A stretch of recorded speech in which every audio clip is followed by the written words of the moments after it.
तो मुझे लगता है कि शिक्षा में आमूलचूल परिवर्तन करने के लिए, एक अच्छा छात्र नेता बनने के लिए पहली अर्हता, क्योंकि छात्र नेता बनना सिर्फ आंदोलन, धरना, प्रदर्शन से आपका काम चलने वाला नहीं है। विद्यार्थी और नेता, लोग कई बार इसको दो प्रकार से देखते हैं, लेकिन मेरा सदैव मानना रहा है कि जब तक एक व्यक्ति अच्छा छात्र नहीं हो सकता, वह कहीं से भी एक बेहतर छात्र नेता हो ही नहीं सकता। सीरियसली लेते हैं लोग? क्या लगता है कि बतौर युवा नेता, बतौर छात्र नेता सीरियसली लिया जाता है, गंभीरता से लिया जाता है? जो चीज़ें आसान होते अगर सिर्फ वही करते चले जाएं तो शायद समाज आपको बहुत उचित पहचान नहीं देता है।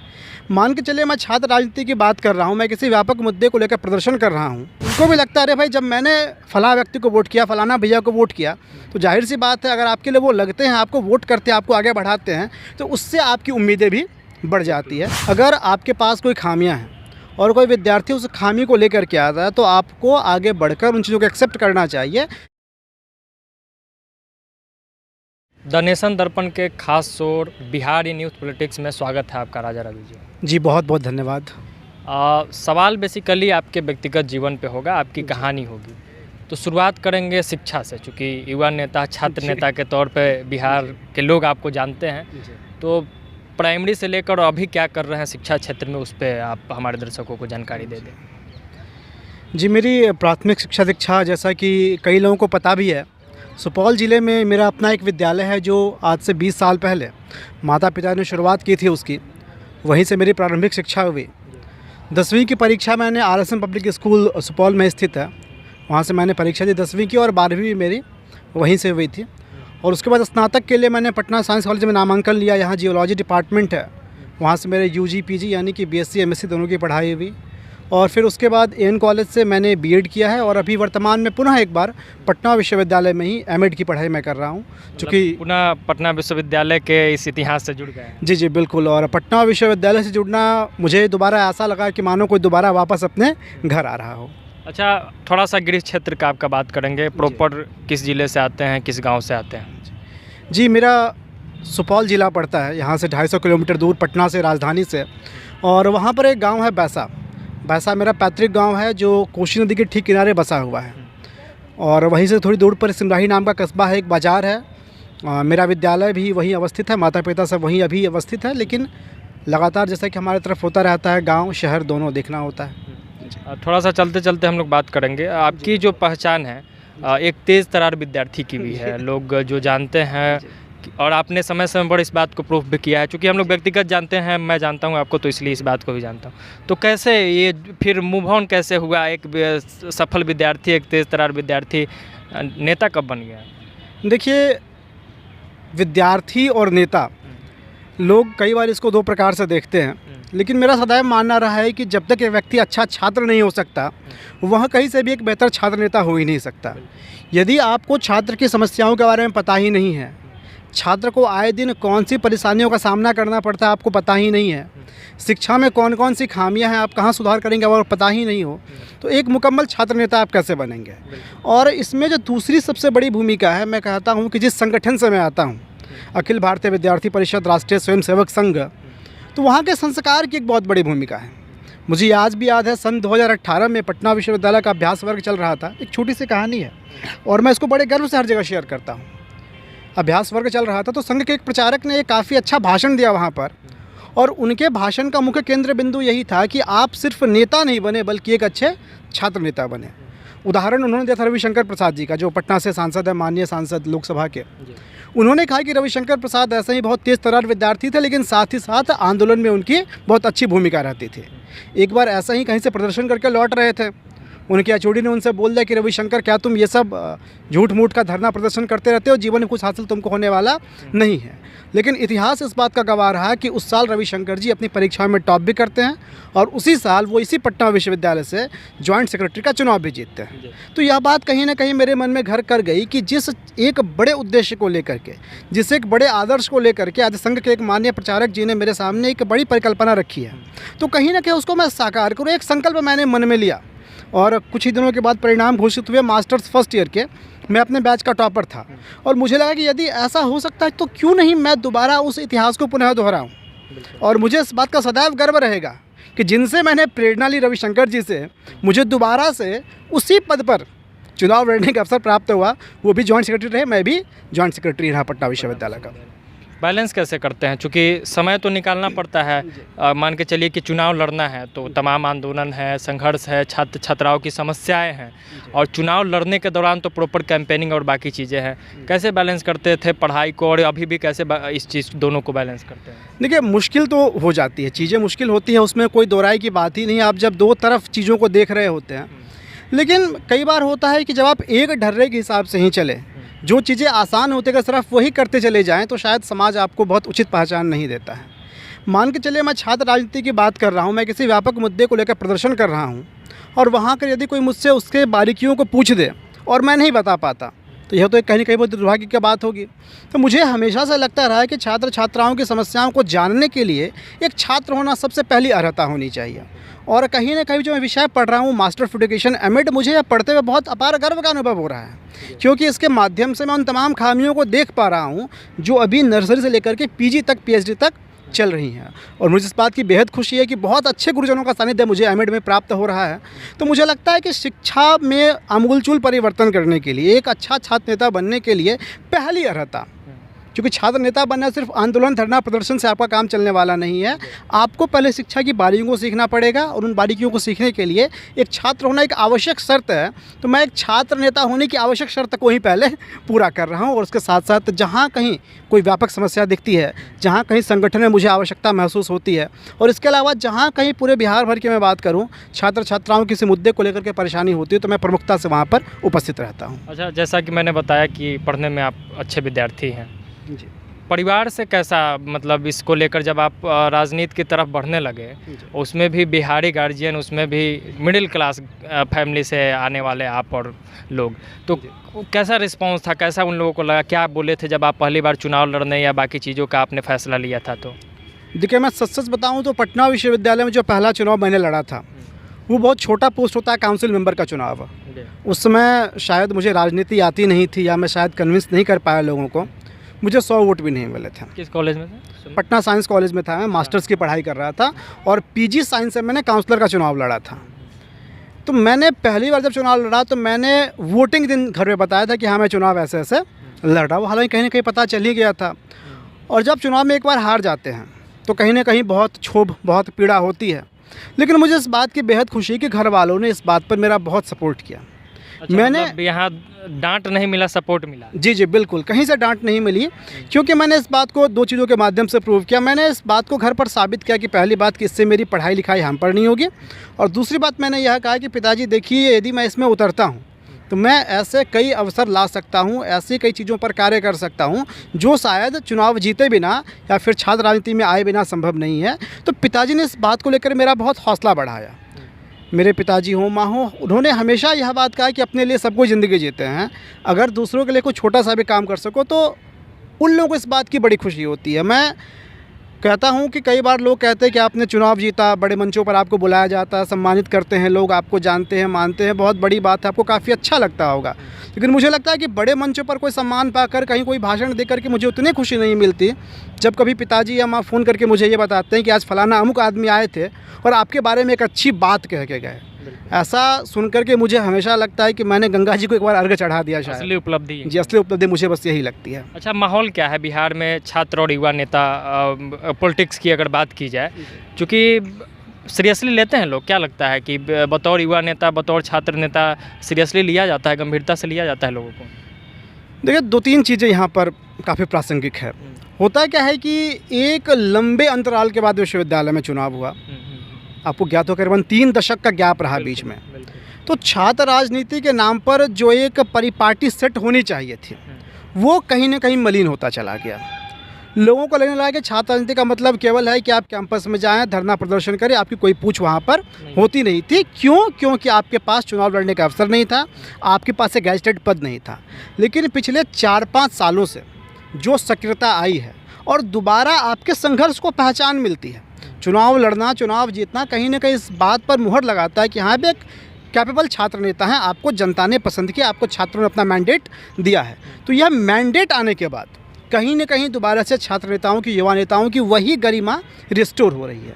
और दूसरी बात क्या होती है कि जब तक चुनाव लड़ने का अवसर नहीं मिल रहा था, तब तक यही छात्र, यही युवा किसी और के हथियार, औजार बन के रह जा रहे थे। और मैं पब्लिक मंचों पर हमेशा इस बात को बार बार दोहराता इस्तेमाल हो रहे थे। जी, मैं हमेशा इस बात को दोहराता हूँ, युवाओं से हमेशा कहता हूँ कि आप कभी राजनीति के औजार मत बनिए, बल्कि राजनीति को अपना हथियार बनाइए। तो यह जो कॉन्टिन्यूस चुनाव की दोबारा पद्धति शुरू हुई है, तो छात्र छात्राओं को बेहतर मौका मिला है, और जो विद्यार्थी उनको वोट करते हैं उनको भी लगता है अरे भाई, जब मैंने फलां व्यक्ति को वोट किया, फलाना भैया को वोट किया, तो जाहिर सी बात है अगर आपके लिए वो लगते हैं, आपको वोट करते हैं, आपको आगे बढ़ाते हैं, तो उससे आपकी उम्मीदें भी बढ़ जाती है।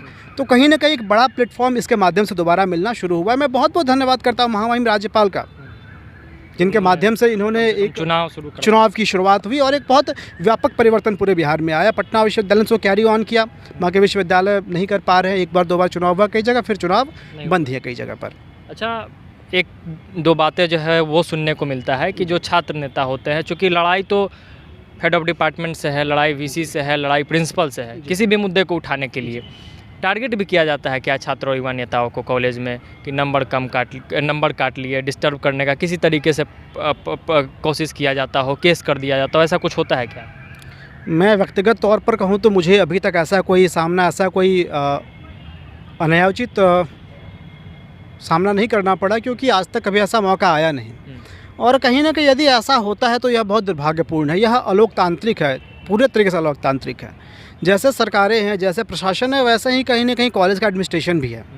अगर आपके पास कोई खामियां हैं और कोई विद्यार्थी उस खामी को लेकर के आता है, तो आपको आगे बढ़कर उन चीज़ों को एक्सेप्ट करना चाहिए, ना कि छात्रों को हरास करना चाहिए, उनके ऊपर फर्जी मुकदमे लाद देने चाहिए। मेरे साथ ऐसा नहीं हुआ, लेकिन कई बार सुनने में ऐसी घटनाएं आती है। कई लोग इस बात का धौंस जमाते हैं, तुम्हारा नंबर कम कर देंगे, तुमको परीक्षाओं में फेल कर देंगे। तो यह मुझे लोकतांत्रिक और मर्यादित कहीं से भी नहीं लगता है। लेकिन पटना विश्वविद्यालय में कई ऐसे प्रोफेसर्स भी हैं, मैं झूठ क्यों कहूँ, कई सारे ऐसे प्रोफेसर्स हैं जिन्होंने कि इन सारे क्रिटिसिज्म को काफ़ी पॉजिटिवली लिया। कई सारे टीचर्स इस बात को लेकर काफ़ी खुश हुए कि कोई छात्र उनके पास कोई समस्या को लेकर के आया है, उनका ध्यान आकृष्ट करवाया है। और कई सारे लोगों से मेरी सामने डिबेट भी हो गई। कुछ प्रोफेसर्स की मैं बात करूं, लेकिन बाद में उन्होंने इस बात को काफ़ी पॉजिटिवली लिया कि हाँ, आपने बिल्कुल सही बात कही, इस पर काम होगा और हम इस पर काम करेंगे। तो यह कहीं ना कहीं एक मैंडेट होना चाहिए लोगों के बीच में। और यदि कोई ऐसा करता है, कोई प्रोफेसर ऐसा धौंस दिखाने की कोशिश करते हैं, तो यह अमर्यादित भी है, अलोकतांत्रिक भी है। इसका कड़ा विरोध हमेशा होना चाहिए। बिहार की राजनीति में दो टैग है, वो लगते रहता है हमेशा। एक बाहुबल का कि बाहुबलियों का बोलबाला है बिहार की राजनीति में, और दूसरा जातिवाद का टैग। और मुझे ऐसा लगता है या ऐसी चर्चाएं होती है कि ये टैग कहीं ना कहीं छात्र और युवा राजनीति से भी ख़त्म नहीं हो पाया। यहाँ भी जो थोड़ा सा गुंडे प्रवृत्ति के लोग हैं, जो असामाजिक प्रवृत्ति के लोग हैं, लोग ऐसा कहते हैं। हालांकि हम लोगों ने अभी तक जो छात्र नेताओं को देखा है वो अच्छे लोग ही जीत के आते हैं, पढ़ने लिखने वाले छात्र ही हैं।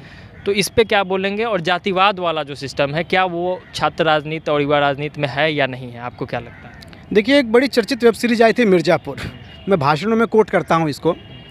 उसमें एक गुंडे का बेटा जा कर के एक मेधावी छात्र को थप्पड़ मारता है, और थप्पड़ मार के कहता है कि तुम्हें कितनी बार समझाया, पढ़ने वाले छात्रों को ये राजनीति से दूर होना चाहिए, IAS बनना चाहिए, ये वो।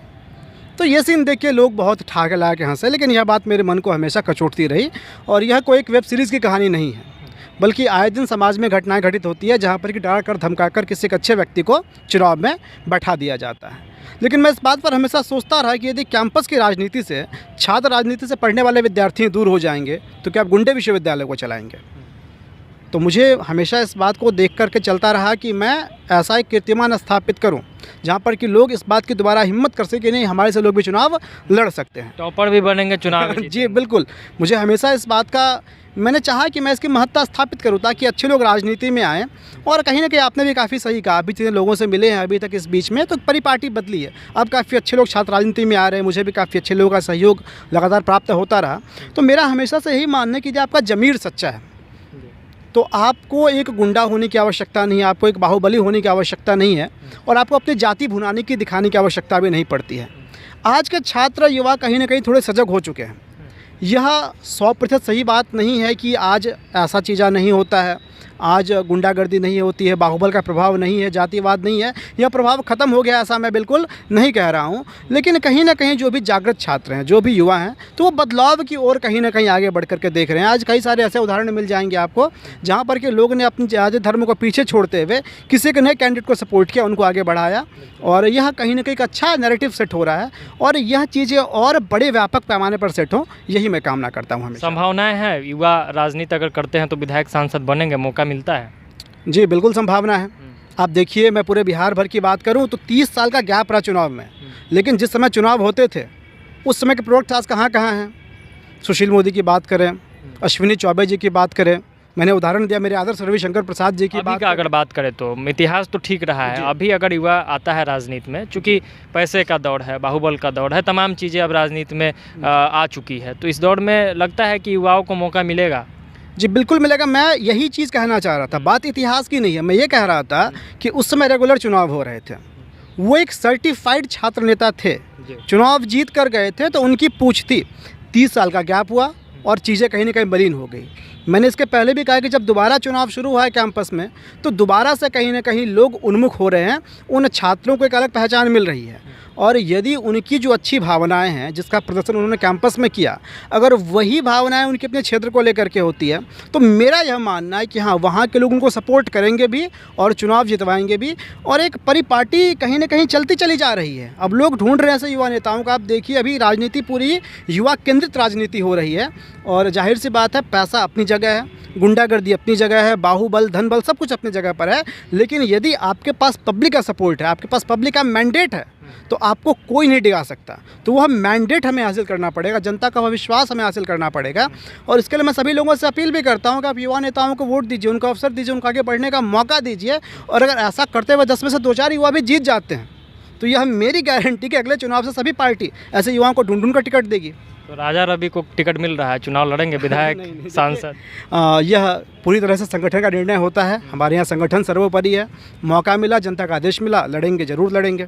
मतलब आगे देखा जा सकता है कि राजा रवि पहुँचेंगे, संसद भवन पहुँच जाए, विधानसभा पहुँच जाए, तो बहुत सारी चीज़ें हैं। हम तो चाहेंगे कि आप पहुँचे, आप जैसे लोग पहुँचे। सबसे बड़ा चीज़ है जातिवाद का जो टैग बिहार के राजनीति पर लगा है, बिहारियों पे लगा है, उसको तोड़ेंगे क्या? जी बिल्कुल, टूटना चाहिए, और जब तक टूटेगा नहीं तब तक हम लोग हमेशा बढ़ते रहेंगे। अभी क्या है कि जब लोग बसना शुरू की, जब संस्कृतियों का विकास हुआ था, तो लोग बहुत अपनी पर्सनल पहचान को लेकर के सजग थे, एक दूसरे में लड़ लिया करते थे छोटी छोटी चीज़ों को लेकर के। फिर गांव बने, कस्बे बने, टोले मोहल्ले, और ऐसे करके राज्यों का गठन हुआ। और इतिहास में आगे बढ़ते तो कहीं से राज्य मिलके फिर देश बने, देश मिलकर के महादेश बने, और 2 विश्व युद्ध के बाद कहीं ना कहीं जब आवश्यकता महसूस हुई तो पूरा विश्व एक मंच पर आया।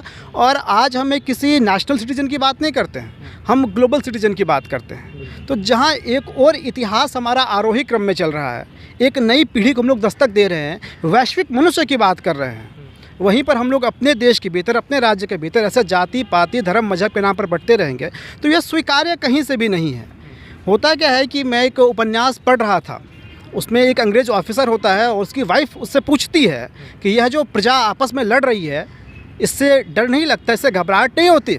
तो वो कहता है कि यदि प्रजा आपस में लड़े तो शासक को इससे किस बात का डर, बल्कि शासक के लिए यह और बड़े गर्व की बात है, बहुत खुशी की बात है। तो हमें इस बात को समझना होगा, यदि हम लड़ते रहेंगे, मरते रहेंगे, कटते रहेंगे, तो हम पे शासन करना और अधिक आसान होगा। अफसोस इस बात की है कि हमारी आज़ादी के लिए इतने लोगों ने प्राण गंवा दिए, और एक मूल उद्देश्य क्या था, उनकी भावना क्या थी? सिर्फ एक कि भाई हम लोग संगठित नहीं थे तो मारे गए, संगठित हुए तो देश आज़ाद हो गया। तो आज संगठित होने की आवश्यकता, तो जाति पाति हटे, मैं इसकी कामना करता हूँ। युवाओं की भागीदारी बढ़ेगी तो बदलेगा बिहार। जी बिल्कुल, युवाओं की भागीदारी बढ़ेगी तो बिहार निश्चित ही बदलेगा। और सिर्फ बिहार ही नहीं, मैं कहता हूँ संपूर्ण विश्व में जहाँ कोई बड़ी क्रांति हुई, वहाँ पर युवाओं की सबसे बड़ी भागीदारी थी, है और रहेगी। संपूर्ण क्रांति का नारा इसी पटना विश्वविद्यालय की धरती से जयप्रकाश नारायण ने दिया था। ये गांधी मैदान ऐतिहासिक, जहाँ पर हम लोग आज खड़े हैं। तो युवा जब चाहे इतिहास बदल सकते हैं, बस चाहने भर की देर है।